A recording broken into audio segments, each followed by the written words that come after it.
Fala, minha gente, tudo certo? Quer dizer, eu sei, tudo certo é modo de dizer, né? Porque nós estamos aqui para avaliar Grêmio 1, Atlético Mineiro 2, que acaba de acontecer lá na Arena do Galo, em Belo Horizonte. Eu nem preciso te dizer que tô chateado duplamente, porque o Grêmio me faz de novo jogar a toalha, e eu tô fazendo isso em relação a sonhar com existir uma chance de chegar na Copa Libertadores da América. Sim, eu ainda achava que isso dava para acontecer, não vou negar. E principalmente porque fui mal na KTO. Eu botei 2-1 Grêmio e ainda meti 10 na odd turbinada no gol do Bright White. Quando saiu o gol dele, eu disse, beleza, me dei bem. Segundo jogo consecutivo do Grêmio que eu me dei bem. Pois é, não aconteceu. O jogo passado eu acertei 2 de cara. Nesse, eu acabei me quebrando. Faz parte, é assim que funciona. Mas eu perdi 10, que é algo que nas minhas finanças está tudo ok, e brinquei, me diverti, claro, trabalhei nesse jogo, passei algum trabalho analisando o jogo, mas também fui lá e fiz a minha brincadeira. Se tu quiser fazer o mesmo, KTO.com, te cadastra com o código JBFilho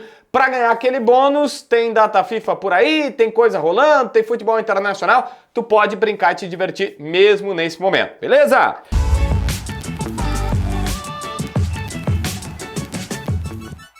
Gente, olha só, o Grêmio perdeu um jogo-chave.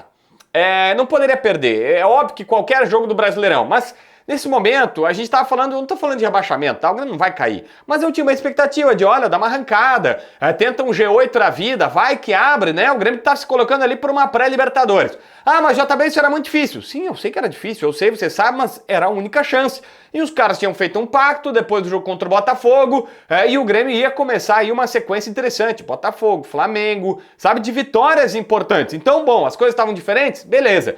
Só que nesse jogo, a gente vai aqui avaliar todas as circunstâncias, arbitragem, provocações, jogadores, Renato e tudo mais, mas o Grêmio perdeu. O 2-1 no placar mostra que o Grêmio perde os 3 pontos e tá na 11ª colocação na tabela, sem asterisco, não tem mais jogo para recuperar. Então era um jogo chave para quem achava que poderia, olha, tá, passou enchente, passou tudo, tem jogadores agora, né, tem centroavante que antes não tinha, que o Renato reclamava, os reforços, o Aravena jogando de novo bem, né, sendo uma grata surpresa, porque ele custou um pouquinho adaptar, na verdade nem custou, né, é normal, o cara passar um tempo de adaptação, mas enfim, o Grêmio esquece, tô jogando a toalha mais uma vez, o negócio vai ser para tentar uma vaguinha sul-americana e era isso, tá? A gente tá em joga a toalha, busca a toalha, mas é o Grêmio que tá nos fazendo fazer isso.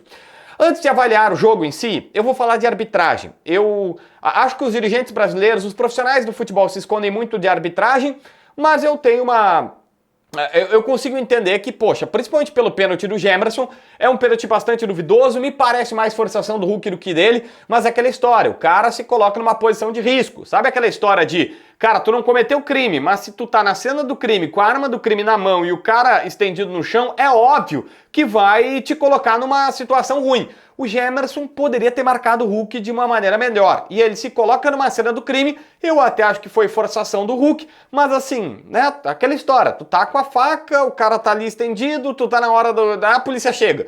Bom, chegou o árbitro ali, ele tava naquela posição. Mas eu acho que foi forçação, embora faça esse asterisco. Sobre o Bright White, cara, a câmera ela é um pouco difícil de ver, mas nem o Bright White na entrevista nega que bateu na mão. Ele só disse assim, não é mão, não era mão pra anular. Só que a regra da FIFA diz, olha, bateu na mão na hora que o jogador que imediatamente faz o gol é mão. E aí a gente vai até analisar, teve uma defesa do juiz antes, né, depois volta pra ele, mas cara, não tem muito o que reclamar, a regra da FIFA ela alinha para essa marcação, então não tem muito o que falar. Bom, dito isso, vamos falar sobre futebol, porque o jogo se explica dentro de campo, tá? Eu tenho que falar sobre o jogo. Não foi um jogo ruim do Grêmio, tá? Pelo contrário. Foi um jogo interessante, suficiente para vencer, mas bastante interessante. O Grêmio não faz muitas mudanças, o Renato bota Gemerson e Elino na dupla de zaga, e depois aquele time com o Edenilson de um lado, o Aravena de outro, o time que nós já imaginávamos e projetávamos e que vem jogando há um bom tempo, deve ser assim, deve ser mantido para o Clássico Grenal.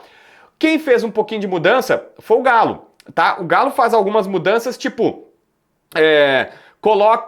Eles estavam num esquema de 3 zagueiros, ou era para vir com 3 zagueiros, que a gente imaginava que seria o Bruno Fux o terceiro zagueiro, né? Só que não foi, era para ser Lianco, Batalha e o terceiro, o Bruno Fux. Na verdade, ele muda um pouquinho. Dá pra dizer que o Galo jogou com 3 zagueiros, porque o Saravia foi muito diferente daquele Saravia que a gente via no Inter. O Saravia insinuante, lá não. O cara que estava aberto na ala pela direita, basicamente, ou perto disso, foi o Scarpa. O Scarpa ficou quase como se fosse um lateral que caia por dentro. O Saravia ficou muito mais preso. Tipo o René no Inter jogava assim, eu preciso usar a referência que se tem, que era o René no Inter, que era quase como um terceiro zagueiro. E na verdade ele jogou quase como um terceiro, 3 atacantes, com o Hulk, com o Paulinho e com o Daverson. E aí ele faz o contrário, a gente imaginava 3 zagueiros e até pode ter a leitura de 3 zagueiros sim, porque o Rubens, lateral esquerdo, saía bastante e o Saravia ficava, e ele usou 3 atacantes. Isso de alguma maneira pode ter sido que surpreendeu. Eu já falei que teve o pênalti, o Marquezine não pega o pênalti, aí eu não vou dizer que o goleiro é obrigado a pegar pênalti, mas podia pelo menos acertar o canto. E de vez em quando, assim, pegar um pênaltizinho não faria mal pro Marquezine, tá? Eu acho que faria até muito bem pro relacionamento dele com o torcedor, que já tem muito torcedor chateado que, pô, meu goleiro, eu sei que pênalti nunca vai pegar. Bola longa, o Galo teve 2 bolas na trave, bola longa tem suas dificuldades e tudo mais. Mas o fato é que eles abrem o placar de pênalti, e o grande lance é que o jogo, naquele momento, o Grêmio consegue. Eles abrem o placar, o Grêmio iguala a partida, chega a fazer um gol, é anulado, consegue fazer de novo um gol, fica 1-1, o Grêmio está fazendo trocação com o Galo, o Grêmio está trocando garrafa, a gente imagina o seguinte, bom, tu tá aqui, tu vai tá disputando. Só que aí acontece um lance que parece despretensioso, porque assim, é uma bola que ela sai, começa com o goleiro, aí vai saindo assim numa boa, o Hulk recua, tabela com o Paulinho, a bola parece que vai se desenhar na esquerda, volta, chega nos pés do Hulk e aí tem um cara, do Daverson, que sempre foi bom jogador. Eu adorava o Daverson na Espanha porque ele não era o Deivinho aqui do Brasil que queria ser mais malandro que todo mundo, mas bom jogador ele sempre foi e ele sabe da função centroavante. Preste atenção num detalhe, tem os 2 zagueiros, o Gemerson e o Eli. Ele tá no meio dos 2. E aí tá o Eli apontando pro Gemerson como quem diz, pega tu, ó, o cara tá aqui, tal. O Daverson, quando a zaga sai, ele dá 2 passos em direção ao gol e fica em impedimento. E aí os caras olham, ele tá em impedimento. Quando ele nota, isso é manha de centroavante, quando ele nota que a jogada tá se desenhando para voltar pro Hulk, ele dá 2 passos de volta, 2, 3 passos, se coloca na linha para estar legal, e aí quando a bola começa a se desenhar e chega no pé do Hulk, ele se enfia e se lança no meio da zaga e faz o gol. Isso é mérito do Daverson, que é bom jogador, e demérito da zaga do Grêmio, que não viu uma coisa óbvia, que tem os 2 zagueiros e, cara, o Daverson tá no meio deles. E aí um sai para tentar, o Gemerson sai para dar o combate, o Rodrigo Eli fica vendido porque tá longe, tem que vir o Igor Serrote para tentar fechar e aí chega atrasado, não consegue pegar o lance. É mérito deles, mas também demérito do Grêmio, que, poxa vida, né? Foi enrolado pelo Daverson. Mas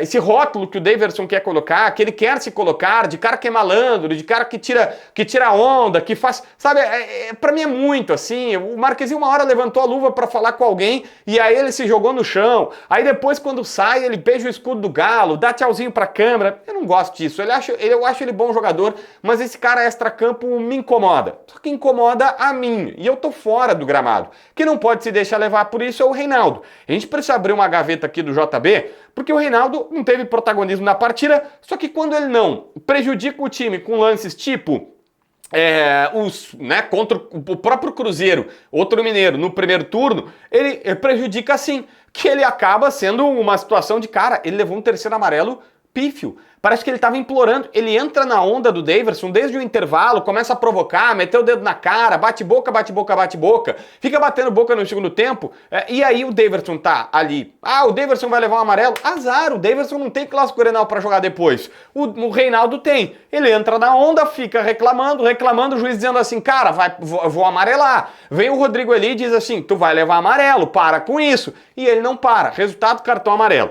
Velho, a sensação que eu tenho é que esse cara forçou o amarelo. Eu não quero aqui acusar levianamente, mas eu vou te dizer, tá, Reinaldo? É isso que pareceu que tu forçou um cartão amarelo para não jogar um clássico Grenal. Não é da personalidade do Reinaldo, que é um cara que sempre se mostrou, o cara vai, eu xingo e tal, ele tá ali. Mas, velho, me ajuda a te ajudar, o lance não foi inteligente da tua parte, sabe? Tipo, tu sabendo que tem amarelo, tu faz um negócio desse, mas é futebol, não tá no ar-condicionado, tu tá de cabeça quente. Mas jogador de futebol é bem pago para justamente isso, para saber e ter decisões inteligentes dentro de campo. Então, assim, o Reinaldo, a gente precisa falar que falhou e falhou demais. E aí a gente vai dizer, mas o Reinaldo não tá jogando bem.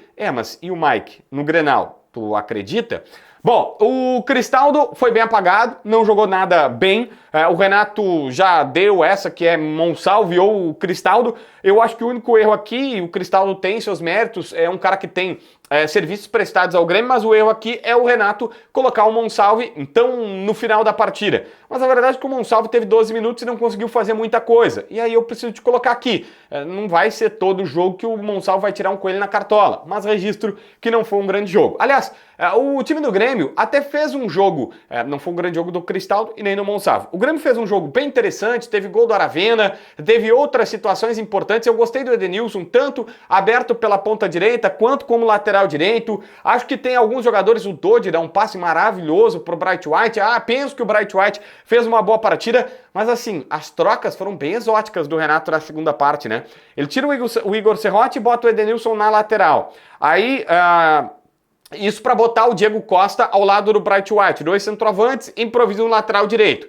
Depois o Pavon na vaga do Gemerson, recua o Dodi para a zaga para botar o Pavon na vaga de um zagueiro. A outra questão, Ronald nos acréscimos ou quase nos acréscimos, motivo, o Ronald é um volante, mas ele é alto e o Grêmio tem uma teoria que ele é bom cabeceador, só que a verdade é que não chegou nenhuma bola boa para ele cabecear. Mas poxa vida, né? O Grêmio precisa botar um volante dentro do jogo porque o cara é bom cabeceador, que tá perdendo a partida, tu precisa empatar. Enfim, nada deu muito certo nessas trocas exóticas do técnico Renato. O segundo tempo foi de um Grêmio tentando jogar mais. Eu acho que o Grêmio jogou melhor na primeira etapa do que na segunda, mesmo sendo um jogo mais de trocação. No segundo tempo, até por precisar do resultado, o Grêmio saiu pro jogo um pouquinho mais e teve um pouquinho, mas assim, a sensação que tinha na segunda etapa é que, cara, não eram jogadas coordenadas, não eram, e insisto, são sensações, não era jogada assim, um passava para um, outro passava para o outro, e aí de vez em quando o Edenilson tá na lateral, na outra tá na ponta direita, de vez em quando tem 2 centroavantes, aí às vezes vai ter um cara mais aberto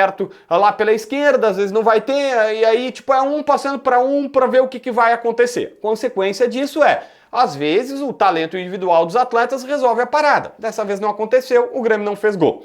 O fato, gente, é que o Grêmio já gastou todos os jogos atrasados, acabaram-se todas as versões e o Grêmio está na 11ª colocação no Campeonato Brasileiro. Para se manter na Série A, suficiente, vamos combinar, vai se manter, né? Tem muito jogo ainda e vai se manter. Vai ser suficiente. Para algo mais, que era o que eu imaginava, conquistar a Taça Libertadores, não de, né, a Taça Libertadores, a taça do ano, ganhamos uma vaga Libertadores, acho que não vai ser mais possível, o negócio vai ser Sul-Americana. A Taça Grenal é o que sobrou, mas vamos combinar, é pouco vencer um Grenal para entregar para o seu torcedor, mas cara, tem que vencer, e obviamente o Inter chega num momento bem melhor do que o Grêmio, vamos combinar. Se inscreve no canal, assina a notificação, deixa teu like, comenta aqui embaixo para ver mais vídeos.